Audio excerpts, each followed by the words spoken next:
Howdy, Sully from Tiger Bricks here, and a few weeks ago I went to the Bricks Minifigs store in Plano, Texas, and got a few shots of their inventory that I want to share with you guys. And it'll be a quick video, but I hope you guys enjoy.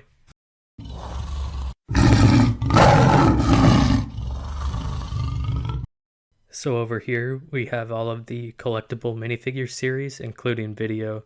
And this one I was hoping that they would have all of Series 25, but it seemed like they only had a few, so I didn't end up picking the whole thing, and I'll probably just have to order that one online. But they kind of don't have them in order, just put them by price. Over here they have a ton of Star Wars figures. It just goes on, and there's almost too many to count. And these are also organized by price, so as we move from left to right, they're going to get more expensive. As you can see here, there's just some general droids, and then there's Baby Yoda for $10, which is a total ripoff. But get into clones and more expensive minifigures. And then over here we get into the more rare stuff where they're only going to have one or two. Honestly, not terrible pricing on the super expensive ones. Over here they just seem to kind of have everything thrown together.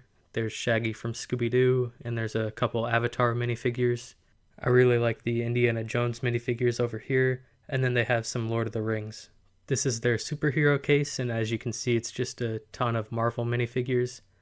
I think they have some of the collectible minifigure series in there as well, and again, as you move towards the right, it gets more expensive and more rare.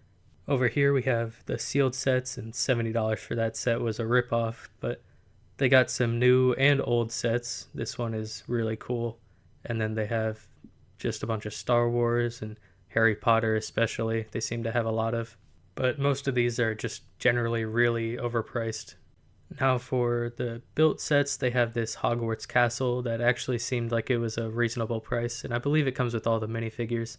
And then they've got a whole bunch of stuff like Ninjago City Gardens right there. That was $300, so not expensive, especially compared to the retail price. Just a whole bunch of cool stuff over here. Correct me if I'm wrong, but I think they also put some of these on sale sometimes. And there's just a whole bunch of them. Different Star Wars sets and all kinds of themes. The loop coaster and the Ferris wheel right there. The Stranger Things house, or the Upside Down I guess is what it's called. And then down here they have a castle for $45 that I really want to get. And then over here they have some of the Star Wars light cruisers, and I think that's a UCS Executor right there, and just a bunch of stuff that's really cool. So yeah, at this store I think that the built sets are actually pretty decently priced, but the sealed sets and the minifigures definitely are not worth it. I'd just rather buy them online.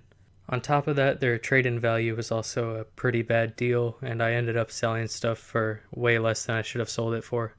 And they also have tables full of parts with more pieces than you can imagine, and you can just pick through them, and they're a little expensive. And that's about all, guys. I didn't get the whole store just out of respect for all the customers there, but I hope that you guys get the idea of what they have, and if you want to go, know what the prices might be like.